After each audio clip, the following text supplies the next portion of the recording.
Once upon a time, in a land where the sun kissed the earth with golden warmth, and the great Nile River flowed like a ribbon of liquid sapphire, there lived a princess named Cleopatra. Alexandria was a kingdom of wonders. Ships from the edge of the world brought spices, silks, and secrets to its harbor. But the greatest treasure in the kingdom wasn't gold or rubies. It was the princess's mind. Unlike the other royals, who spent their days worrying about wigs and banquets, Cleopatra found magic in ink and papyrus. She didn't have a fairy godmother to teach her about the world. She had the great library. Her father, the pharaoh, adored her spirit. He saw a fire in her eyes that could light up the darkest nights. He taught her that a true ruler serves the people, not the other way around, but happiness. Faced a terrible storm, the pharaoh passed away, leaving the kingdom in a fragile state, and just like a shadow creeping over the sun, darkness fell upon the palace. The throne was not given to Cleopatra alone. She had to share it with her younger brother, Ptolemy. Ptolemy was a boy who loved power, but hated the work it required. He was spoiled, petty, and easily controlled by three wicked advisors, the eunuch Pothoninus, the tutor Theodotus, and the general Achilles. They whispered poison into Ptolemy's ear day and night. They didn't want a queen who asked questions. They wanted a puppet they could control. Slowly, they began to erase Cleopatra from the palace. You may wear the crown, but you do not deserve it.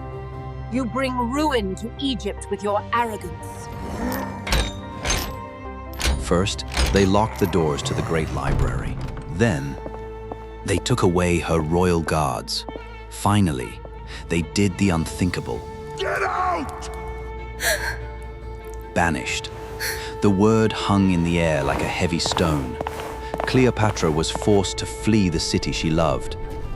She was sent to the scorching edges of the Syrian desert, far from the cool breeze of the Nile for months.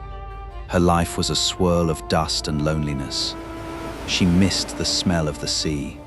She missed the sound of music. But most of all, she missed her home. Yet, she was not entirely alone.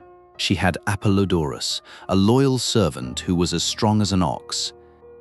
And she had her friends of the wild, an elegant Egyptian Mao cat named Bastet. She refused to give up. Every night, she looked at the constellations, and she plotted her return.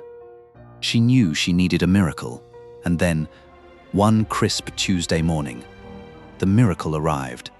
But it didn't come on a cloud, it came on a warship. Julius Caesar, the most powerful man in the world. He had come to Alexandria to settle the royal debts.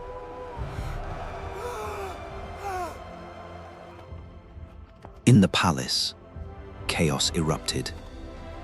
Ptolemy and his advisors ran around like headless chickens.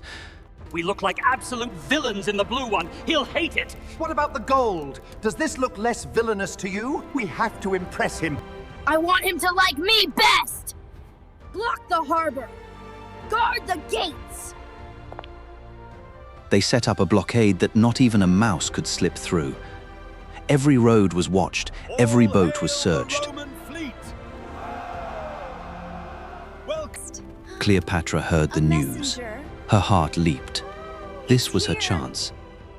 Caesar is a scholar. But the harbor is sealed. He will listen. She didn't have a magic wand to turn a pumpkin into a carriage. She had something better. Imagination. She looked around her tent and saw a pile of gifts she had saved.